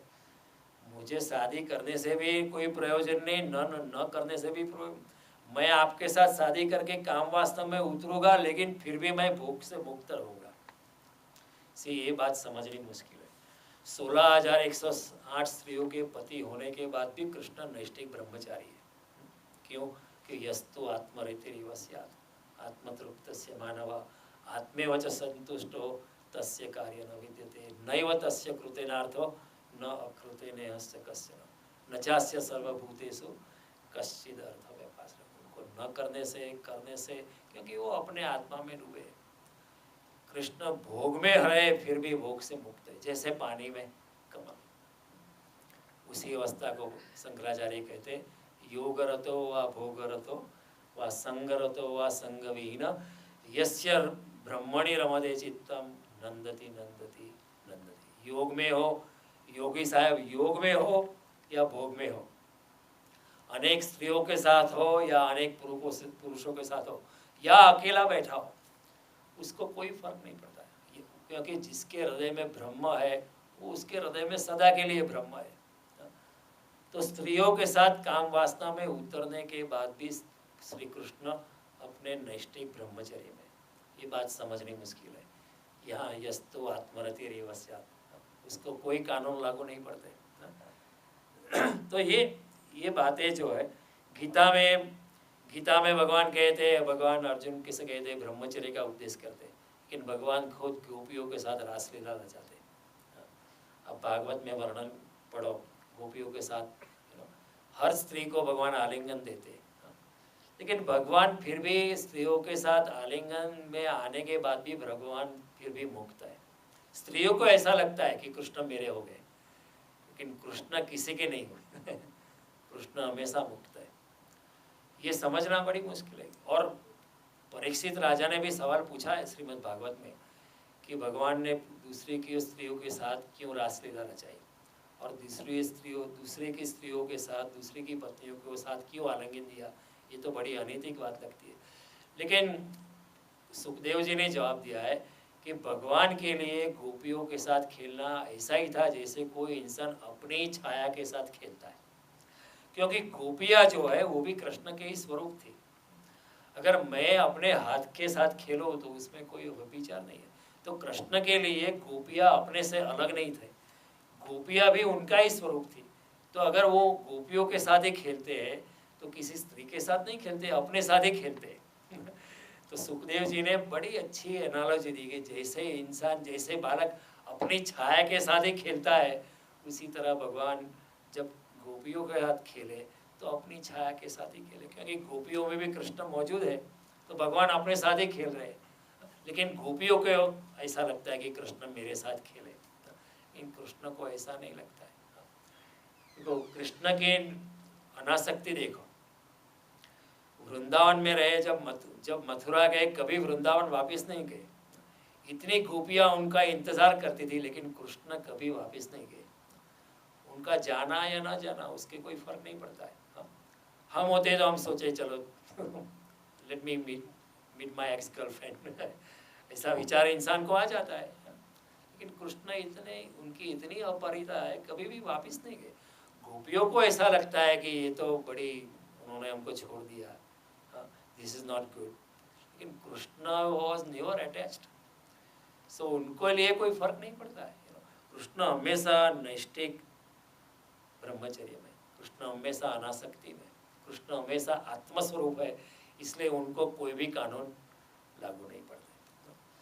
वो सुदर्शन चक्र भी चला सकते हैं, किसी का गला भी काट सकते हैं, और अब बांसुरी भी बजा सकते हैं। आपने कभी ऐसा इंसान देखा है जो संगीत भी बजाता हो और किसी का खून भी कर दे? आप कभी सोच सकते हो कि अनूप जलोटा किसी को मार दे? नहीं, आप सोच ही नहीं सकते। आप कभी सोच सकते हो कि द फेमस भजन सिंगर कोई है, कोई भी है, वो किसी का खून कर देंगे? आप सोच भी नहीं सकते। लेकिन कृष्ण बांसुरी भी बजा सकते हैं और सुदर्शन चक्र से किसी का गला भी काट सकते हैं।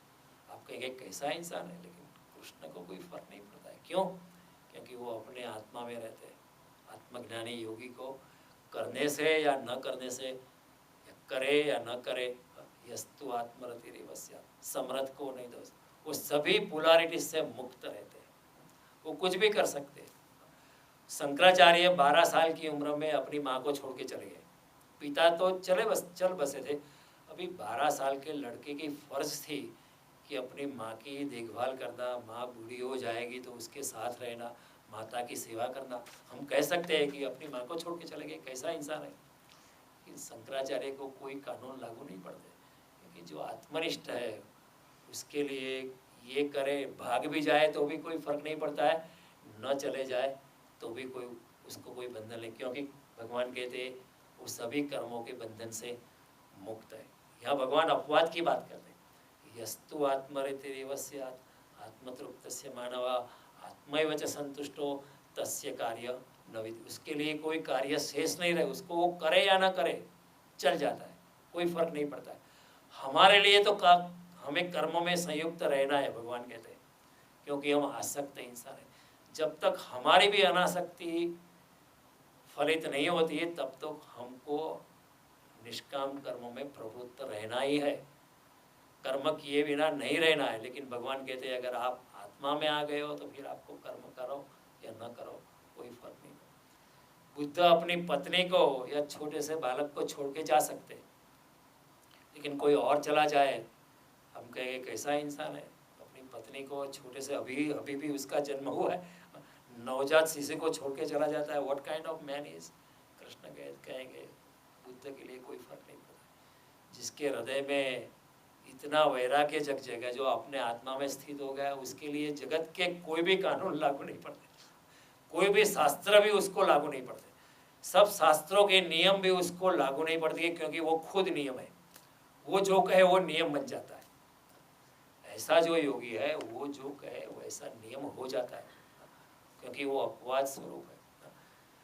तो ये सब बातें ये सब बातें होती रही। कृष्ण गोपियों का वस्त्र हरण कर सकते, हम कहेंगे ये कैसी बात है, कोई स्त्रियां नहा रही उसके वस्त्र लेके आप चले जाओ, ये तो बड़ी।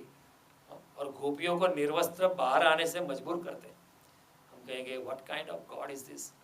लेकिन कृष्ण को कोई फर्क नहीं पड़ता है, कृष्ण को कोई भी फर्क नहीं पड़ा, क्योंकि वो अपनी आत्मज्ञान में प्रवेश कर चुके हैं, वो अपनी योगिक अवस्था में। उनके लिए गोपियों का वस्त्र हरण करना या द्रौपदी के वस्त्र का पूरण करना दोनों एक ही बात है। अब सोचेंगे कैसा इंसान है, एक जगह वस्त्र हरण करता है स्त्रियों का, दूसरी जगह स्त्री का वस्त्र का पूरण करता है। What A contradiction. कृष्ण कहते हैं मुझे आपके कानून लागू नहीं पड़ते, मैं सब कानून से परे हूँ, सब पोलारिटी से मैं आगे हूँ। तो इसी तरह बहुत कुछ बातें महावीर भी अपने कृष्णदास अधिकारी थे, वल्लभाचार्य के अष्ट शिष्य जो थे उसमें से एक कृष्णदास अधिकारी थे। वैसे वो पटेल थे, he was a farmer originally, लेकिन वो भी एक आत्मज्ञानी हो गए थे। और एक दिन वेश्या को अपने मंदिर में रहने के लिए लेके आए। एक दिन एक वेश्या को मंदिर में अपने साथ रहने के लिए लेके आए। सारा गांव बातें करने लगा। कृष्णदास अधिकारी के लिए उनका एक ही सोल प्रयोजन था कि वो जो वेश्या थे उसको वेश्यागिरी से मुक्त करने का उनका प्रयोजन था। उन्होंने कहा तो क्यों ऐसा करती है, भगवान के लिए नाच, कृष्ण के लिए नाच, कृष्ण की दासी बन के रहो। वेश्या का परिवर्तन करने के लिए वो वेश्या को मंदिर में लेके आए। लेकिन हम अगर लेके आते तो हमारे लिए ठीक नहीं था, क्योंकि हमारी इतनी आसक्ति नहीं है। लेकिन कृष्णदास अधिकारी के लिए कोई बात नहीं है, वेश्या के साथ भी रह सकते, एक ही घर में एक ही मंदिर में, उनको कोई फर्क नहीं पड़ता है। तो भगवान कहते हैं कि ये जब इंसान ऐसे अवस्था में आ जाते, ऐसी अवस्था में आ जाते हैं, उसके लिए कोई फर्क नहीं पड़ते। एकनाथ गुरु के साथ बहुत लंबे अपने गुरु थे जनार्दन पंत, उनके साथ बहुत लंबे साल तक रहे। फिर अचानक एक बार गुरु ने कहा अब शादी करो। एकनाथ ने भी सोचा कि मुझे शादी से क्या प्रयोजन, लेकिन एकनाथ ने सोचा अभी मैं भी अपनी आत्मा अवस्था में आ चुका हूँ, मैं शादी करूँ या न करूँ मुझे कोई फर्क नहीं पड़ता है। अभी गुरु कहते हैं शादी करो तो फिर नो आर्ग्यूमेंट, ही मैरिड। क्योंकि एकनाथ जैसे इंसान को शादी करो या न करो, जो अपने आत्मा में प्रवेश कर ही चुका है, उसके लिए शादी करो या किसी स्त्री के साथ रहो या स्त्री के साथ न रहो, उनको कोई फर्क ही नहीं पड़ता है। वो अपनी आत्मीय अवस्था में सदा मौजूद रहते हैं। ये भी एक बड़ी गूढ़ समझने की बात है। तो भगवान कहते हैं ऐसे इंसान को जो अपने आत्मा स्थिति में आ गए, उनके लिए कोई फर्क नहीं पड़ता है। It doesn't make any difference whatsoever to them, you know. I also give you example. When Osho Rajneesh was young guy, he had already finished his studies. He was already working as a professor in philosophy in one university. Then माँ बाप तो सोचते हैं नहीं अभी लड़का है कब शादी करेगा, माँ बाप हमेशा सोचेंगे मेरा लड़का कब शादी करेगा। लेकिन ये लड़का कुछ अलग सा था हमेशा। तो बाप ने सोचा अगर मैं उसको बात करूँगा और अगर एक बार जो मैं उसके साथ आर्ग्यूमेंट हार गया तो वो कभी शादी नहीं करेगा क्योंकि वो बड़ा जटिल है, बड़ा वो इज हाईली इंटेलिजेंट ऑल्सो, मैं उसको समझा नहीं पाऊँगा। तो बाप ने सोचा कि मैं माँ को बोलता हूँ कि माँ उसको समझा पाएंगी प्यार से कि अभी शादी का वक्त हो गया। वैसे भी तो सबसे बड़ा लड़का है, 11 बच्चे घर में थे और वो सबसे बड़ा ज्येष्ठ पुत्र था। तो उनको माँ को काम दिया कि तू जाके समझा कि अभी शादी का वक्त हो गया। तो एक दिन रजनीश वॉज स्लीपिंग इन, खटिया में सोए थे। तो माँ खटिया पे आके बैठी और बेटे के सर पे हाथ रखा कि अभी शादी का क्या सोचा है। तो माता ने वैसा पूछा तो रजनीश ने कहा कि ठीक है आप सोचिए शादी के लिए, लेकिन मैं आपको सवाल पूछता हूँ कि आप इतने साल से शादीशुदा आप है, तो आपको संसार का अनुभव है, मुझे तो अनुभव नहीं है। आपको संसार का अनुभव है, मुझको संसार का अनुभव नहीं है। अगर आप कहेंगे शादी करना है तो मैं शादी करूँगा, और आप कहेंगे शादी करना नहीं है तो मैं शादी नहीं करूँगा, मुझे कोई फ़र्क पड़ता नहीं है, मैं शादी करूँ या मैं न करूँ मुझे कोई फ़र्क नहीं। लेकिन आप संसार को देख चुकी है इतने सालों से, तो आप 3 दिन सोच के मुझे बताओ कि शादी करनी चाहिए या न करनी चाहिए। अगर आप कहेंगे तो मैं माता की आज्ञा का पालन करूँगा और शादी करूँगा। तो अभी माता सोचने लगी 3 दिन तक कि इस संसार में मैंने क्या पाया, इतनी जफा, 11 बच्चों की माँ, मैं सुबह 4 बजे उठती हूँ, रात को 12 बजे तक काम खत्म नहीं होता है। ये संसार में तो इतनी पीड़ा पाई, और मेरा बच्चा कहता है कि अगर संसार में प्रवेश करना योग्य है तो उसको बोलना हाँ, नहीं तो ना बोलना। अगर मैं हाँ कहूँगी ये तो चीटिंग हो जाएगी। मैं समझती हूँ कि अभी ये संसार में कुछ रखा नहीं है। तो 3 दिन के बाद वो अपने बेटे के सामने उपस्थित हुई और कहा कि मैं आज तुझे धोखा नहीं दे सकती हूँ मैं प्रामाणिकता, उसने कहा आप प्रामाणिकता से कहना संसार में प्रवेश करना योग्य है या योग्य नहीं है। फिर माता ने कहा 3 दिन के विचारणा के बाद मैं ये नतीजे के पहुँचती हूँ कि संसार में कुछ प्रवेश करना ठीक नहीं है। मैं समझूंगा कि शादी करने की कोई बात नहीं है, तो आप शादी मत करना और रजनी से या ओके अभी मैं शादी नहीं करता हूँ। आप कहती होगी, आपने अगर कहा होता कि शादी करो तो मैं कर देता, क्योंकि माता की आज्ञा है मैं शादी कर देता, क्योंकि मुझे शादी करूँ या ना करूँ उससे कोई फर्क नहीं पड़ता है। फिर बाद में पिता ने पूछा माता को कि आपने बेटे से बात की, बेटे को समझाया? माता ने कहा मैंने कह दिया कि शादी मत करना तो पिता तो बहुत आग बबूला हो गया, अरे मैंने आपको ये काम दिया था बेटे को समझाने का शादी करो और आपने खुद कह दिया शादी मत करो। माता ने कहा मैं बेटे ने ही threw the ball in my court वो मेरे पे जिम्मेवारी डाल दी कि शादी करना योग्य है, संसार में जाना चाहिए न जाना चाहिए, खुद प्रामाणिकता से मैं बोल दूँ तो मैं उसके साथ अपने ही बेटे के साथ अप्रामाणिक कैसे रह पाऊँ। आप भी जानते हो, मैं भी जानता हूँ संसार में कुछ है नहीं, क्यों मैं मेरे को बेटे को धकेलूँ। तो फिर बाप तो बड़ा निराश हो गया। तो गांव में एक लॉयर था, वो इतना इंटेलिजेंट था, वो कोई भी केस हारा नहीं था, हाई कोर्ट में गया था, सुप्रीम कोर्ट तक लड़ा हुआ था। तो उसने उस लॉयर फ्रेंड था, उसने बोला कि मेरा बेटा है बड़ा, is very intelligent, very argumentative और मैं उसको समझा नहीं सकता, और माँ ने तो ऐसा विपरीत ही बोल दिया है, आप समझाओ। तो लॉयर आया वो रजनीश को समझाने। तो रजनीश ने कहा ठीक है, अगर हम आर्ग्यूमेंट करते हैं, अगर मैं आर्ग्यूमेंट हार गया तो मैं शादी कर लूँगा, लेकिन अगर आप आर्ग्यूमेंट हार गए तो क्या? तो लॉयर ने कहा तो फिर कुछ नहीं। रजनीश ने कहा नहीं, देखो अगर मैं आर्ग्यूमेंट हार गया तो मैं कहता हूँ कि मैं शादी करूँगा, मैं अपनी ज़िंदगी दाव पे रखता हूँ, मैं अपना पूरा भविष्य दाव पे रखता हूँ। तो मैं कहता हूँ कि अगर मैं हार गया तो मैं शादी कर लूँगा, लेकिन अगर आप हार गए तो आपको भी कुछ दाव पे रखना चाहिए।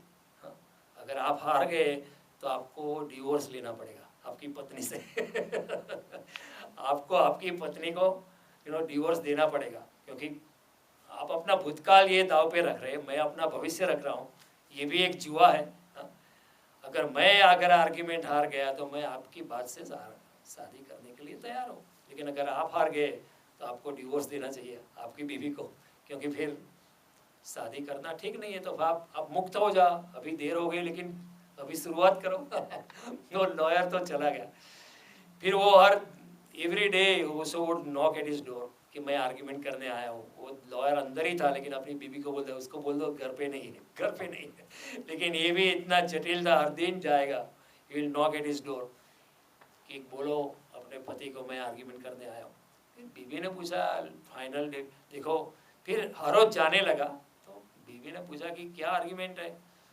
तो उन्होंने कहा कि मैं जानता हूँ कि आपके पति घर में है, लेकिन कहते हैं कि घर में नहीं है, लेकिन हमारी ये शर्त थी कि अगर मैं आर्ग्यूमेंट हार गया तो मैं शादी करूँगा, और अगर वो आर्ग्यूमेंट हार गए तो वो आपको डिवोर्स दे देंगे वो लॉयर अंदर से बाहर आ गया, वो कि मैं आर्ग्यूमेंट हार गया, आप जीत गए, मैं अपनी बीवी को डिवोर्स नहीं दे सकता हूँ। तो कहने का तात्पर्य ऐसे इंसान जो ऐसा विरल लोग होते हैं जो अपने आत्मा में ही स्थित है, उनके लिए कोई कानून लागू नहीं। शंकराचार्य को कोई कानून लागू नहीं पड़ते।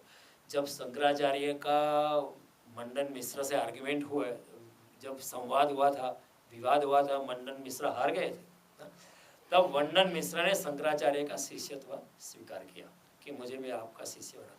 तब उनकी पत्नी भारती मिश्र थी। तो भारती मिश्र ने कहा नहीं अभी नहीं, अभी आप अब मेरे पति से जीत गए, लेकिन उनकी अर्धांगिनी मैं हूँ, मुझसे आप नहीं जीते, आपको मेरे साथ भी संवाद करना पड़ेगा। तो शंकराचार्य ने कहा ये भी बात ठीक है, मुझे आपके साथ भी संवाद करना पड़ेगा। तो ठीक है, हम संवाद करते हैं। तो भारती मिश्र ने शंकराचार्य को काम वासना के बारे में सवाल पूछे। तो शंकराचार्य ने कहा कि मैं तो अविवाहित हूँ, मैं तो ब्रह्मचारी हूँ, काम वासना के बारे में मैं जानता हूँ लेकिन मुझे कोई अनुभूति नहीं है, तो मैं आपके साथ विवाद नहीं कर सकता, मैं हार गया। तो उमा भारती ने कहा कि नहीं नहीं, आप जो है थोड़ा अनुभव लेके आए। शंकराचार्य ने सोचा मैं अभी कैसे अनुभव लेके आऊँगा, लेकिन ठीक है, शंकराचार्य ने कहा मैं अनुभव लेके आता हूँ। फिर हमें आश्चर्य होगा, शंकराचार्य जैसा ब्रह्मचारी, शंकराचार्य जैसा योगी कैसे काम वासना का अनुभव लेगा। कि शंकराचार्य ने क्या किया, अपनी योग शक्ति से एक जो बूढ़ा राजा था जो मरने को था उसके शरीर में प्रवेश किया और उसके शरीर से काम वासना का अनुभव अपने चित्त में किया और फिर शरीर से बाहर आके फिर वो वापस उमा भारती के पास आए और उमा भारती से कहा मैं अभी संवाद के लिए फिर से आया हूँ। उमा भारती तो हंसने लगी कि ये तो सिर्फ चैलेंज करने की बात थी, लेकिन मैं तो जानती हूँ कि आप सब कुछ जानते हैं, मुझे भी आपकी शिष्या के स्वरूप में स्वीकार करो। लेकिन कई लोगों ने बाद में सवाल उपस्थित किए कि जिसने काम वासना में प्रवेश किया है, शंकराचार्य जैसे लोगों ने, हालांकि अपने शरीर से नहीं किया, किसी दूसरे से शरीर किया, वो कैसे योगी हो सकता है, वो कैसे इतना ज्ञानी हो सकता है, वो कैसे इतना संत हो सकता है। लेकिन शंकराचार्य को कोई फर्क पड़ता नहीं, क्योंकि जिसने अपनी आत्मा में प्रवेश कर दिया, वो चाहे योग में हो या भोग में हो, कोई काम करे या कोई काम न करे। यस्तु आत्मरतिरेव स्यात् आत्मतृप्तस्य मानव, जो अपने आत्मा से आत्मेव च संतुष्ट हो, आत्मा से ही संतुष्ट, तस्य कार्य न विद्यते, उसका कोई कार्य शेष नहीं बनता। नैव तस्य कृतेनार्थो, उसका कोई करने का भी कोई मतलब नहीं है, न अकृतेनेहस्य कश्चन, उसका कोई न करने का भी कोई आग्रह नहीं है। न चास्य सर्वभूतेषु कश्चिद अर्थव्यपार, ऐसे इंसान को किसी भी इंसान पे, किसी भी व्यक्ति से, किसी भी घटना से, किसी भी सांसारिक पदार्थ पे आधार नहीं रखना पड़ता है अपने भरण पोषण के लिए। क्यों? क्योंकि ऐसे इंसान की फिक्र परमात्मा कर देता है। भगवान कहते न चास्य सर्वभूतेषु कश्चिद अर्थ व्यापार, ऐसे इंसान को किसी के ऊपर अपना आधार रखना नहीं पड़ता है। हम कहेंगे ना कि अगर काम नहीं करेगा तो फिर उसका भरण पोषण कैसे होगा। भगवान कहते हैं उसको आधार नहीं रखना पड़ता है। क्यों? इनडायरेक्टली भगवान कहते हैं उसकी फिक्र मैं कर लेता हूँ, उसकी फिक्र परम शक्ति कर लेती है, उसकी फिक्र प्रकृति कर लेती है, उसकी फिक्र दिव्य शक्तियाँ कर लेती है, उसकी फिक्र परमात्मा कर लेती है। अनन्याश्चिन्तयन्तो मां ये जना पर्युपासते तेषां नित्याभियुक्तानां योगक्षेम, जो मेरे साथ जुड़ गया है भक्ति भाव से, अनन्य भाव से, अनन्याश्चिन्तयन्तो मां ये जना पर्युपास तेषां नित्याभियुक्त, इस तरह जो मेरे साथ हमेशा के लिए जुड़ गया, नित्या अभियुक्तानां, जो नित्य जुड़ गया है, योगक्षेम वहाम्यम, उसके पास जो नहीं है उसको देने की जिम्मेवारी और जो है उसको निभाने की जिम्मेवारी मैं लेता हूँ, यानी उसकी भरण पोषण की पूर्ति की जिम्मेवारी मैं लेता हूँ। तो भगवान कहते हैं वैसे तो आपको कर्म करना ही पड़ेगा, लेकिन अगर आप अपनी आत्मिक अवस्था में अगर आ जाते हो तो फिर आपको कोई कानून लागू नहीं पड़ता, आप सभी कर्मों से मुक्त हो। आप कर्म करें या न करें, न भी करें तो भी ठीक है, करें तो भी ठीक है। अगर सारा जमाना कहे कि नहीं करना चाहे फिर भी आप करें तो भी आपको कोई प्रॉब्लम नहीं है। तो ऐसे इंसान के लिए कोई प्रॉब्लम, नरसिंह मेहता जा सकता है हरिजनों के घर भजन जाने के लिए, लेकिन कोई उच्च ब्राह्मण उसी जमाने में नहीं जा सकता था। कि नरसिंह मेहता को कोई फर्क नहीं पड़ता है, इट डजंट मेक। एक रुनिया चमार था, उसके घर खाना खाने गए थे एकनाथ जी। एकनाथ जी को कोई भ्रष्टता लगती नहीं, ही कैन डू एनीथिंग, लेकिन फिर लोगों ने कहा कि अभी तुमको प्रायश्चित करना पड़ेगा क्योंकि आप चमार के घर खाना खाना गए। तो ये एकनाथ ने कहा ठीक है, आप कहते हो प्रायश्चित करना है, चलो प्रायश्चित यज्ञ कर दे। वैसे उनको कोई पाप लगता नहीं है, लेकिन लोग कहने लगे प्रायश्चित करना है, प्रायश्चित यज्ञ आपको करना है, तो ठीक है करेंगे, कर देते। एक बार एकनाथ जी को लोगों ने कहा कि आप संत पुरुष है, उसका क्या सबूत है। एकनाथ ने कहा मैंने कब कहा कि मैं संत हूँ। मैंने कब कहा मैं योगी हूँ? लेकिन लोगों ने बहुत दबाव डाला, तो वैसे तो योगी कोई सिद्धि का इस्तेमाल नहीं करता है, लेकिन लोगों ने कहा कि जो ज्ञानेश्वर थे, जिन्होंने ज्ञानेश्वर और जो संत थे, उन्होंने वो from the mouth of the bull they had recited the Veda mantra. एक एक बुल के मुख के जरिए उन्होंने वेद मंत्र का उच्चारण करा। आप भी कुछ हमको चमत्कार करके दिखाए। तो उन्होंने बोला कोई घास चारा लेके आइए मंदिर में। वो मंदिर में वो घास चारा लेके आए। वो वहाँ वो एक नंदी की मूर्ति थी, तो उसके सामने डाला, और ऐसा कहा जाता है कि वो नंदी जो था वो सजीव हो गया, उसने सब घास खा लिया और फिर से मूर्ति स्वरूप हो गया। वैसे जो योगी होता है वो कभी सिद्धि का इस्तेमाल करता नहीं है, करना नहीं चाहिए, लेकिन वो करेगा तो भी उसको कोई प्रॉब्लम नहीं है, नहीं करेगा तो भी उसको कोई प्रॉब्लम नहीं। वो अगर सिद्धि का इस्तेमाल करता है तो भी वो योगी है, नहीं करता है तो भी वो अपनी आत्मिक अवस्था में। तो भगवान यहाँ बड़ी अनूठी बात कहते हैं कि यस्तु आत्मरतिरेवस्य। ऐसे इंसान के लिए कोई नियम लागू नहीं पड़ते, वो सभी नियमों से मुक्त है। तब मेरा जो क्षत्राणी है, रजपुताणी है, उसको तो घूंघट में ही रहना चाहिए, वो जमीन रास्ते पे आके नाच सकती है। ऐसी स्त्री जिसको घूंघट में ही रहना है, वो आपके समाज के कानून उसको लागू नहीं पड़ते। वो जमीन रास्ते पे आके खुलेआम बेफिक्री से बिंदास परमात्मा की मग्नता में कीर्तन कर सकती है। तो भगवान कहते हैं यस्तु आत्मरतिरेवस्यात् आत्मतृप्तस्य मानव आत्मेव च संतुष्टो तस्य कार्य, उसको कोई कार्य शेष नहीं रहता है। फिर भी अगर वो करता है, नैव तस्य कृतेनार्थम, उसके करने का भी कोई मतलब नहीं है क्योंकि कोई आसक्ति नहीं है। उसको न करने का भी कोई मतलब नहीं है क्योंकि उसको कोई आसक्ति नहीं है। न चास्य सर्वभूतेषु कश्चिदर्थ, उसको भूत मात्रा पे अपना आधार रखना नहीं पड़ता है क्योंकि उसकी फिक्र करने वाला मैं बैठा हूँ, हजारात वाला मैं बैठा हूँ। तो बड़ी गहन बातें हैं। आपने इतनी शांति से सुना, इतनी विनम्रता से सुना, मैं आपसे अनुग्रहित हूँ। अगले मंगलवार को फिर मिलेंगे और हमारी जो ये कर्मयोग की बड़ी गहन जो यात्रा है उसको आगे बढ़ाएंगे।